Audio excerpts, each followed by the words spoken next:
నాన్న ఎందుకో వెనకబడ్డాడు. అది శీర్షిక. అమ్మ 9 నెలలు మోస్తే నాన్న 25 ఏళ్ళు. రెండూ సమానమే అయినా నాన్న ఎందుకో వెనకబడ్డాడు. ఇంట్లో జీతం తీసుకోకుండా అమ్మ, తన జీతం అంతా ఇంటికే ఖర్చు పెడుతూ నాన్న, ఇద్దరి శ్రమ సమానమే అయినా అమ్మ కంటే నాన్న ఎందుకో వెనకబడ్డాడు. ఏది కావాలి అంటే అది వడ్డీ పెడుతూ అమ్మ, ఏది కావాలంటే అది కొని పెడుతూ నాన్న, ఇద్దరి ప్రేమ సమానమే అయినా అమ్మకొచ్చిన పేరు ముందు నాన్న ఎందుకో బాగా వెనకబడ్డాడు.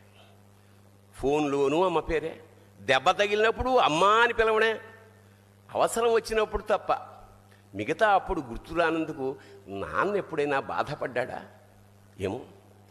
ఇద్దరూ సమానమే అయినా పిల్లల ప్రేమను పొందడంలో తరతరాలుగా నాన్న ఎందుకో వెనకబడ్డాడు.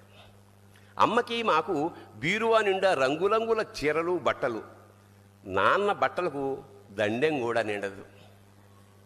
తనని తాను పట్టించుకోవడం రాని నాన్న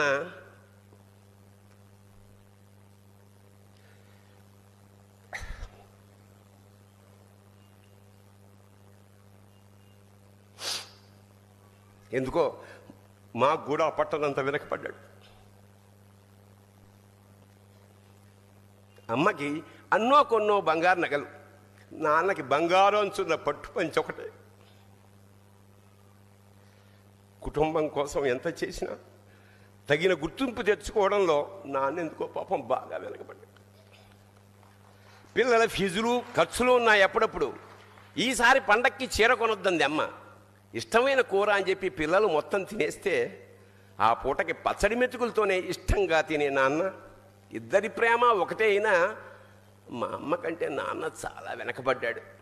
వయసు మళ్ళాక అమ్మ అయితే ఇంట్లోకి పనికొస్తుంది, నాన్న ఎందుకు పనికిరాడని మేము తీర్మానం చేసుకున్నప్పుడు కూడా వెనకబడింది నాన్నే.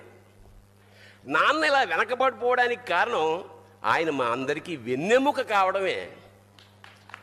వెన్నెముక వెనక ఉండబట్టే కదా దన్నుగా నిలబడగలుగుతున్నాం. ఇదేనేమో నాన్న వెనకబడిపోవడానికి కారణం.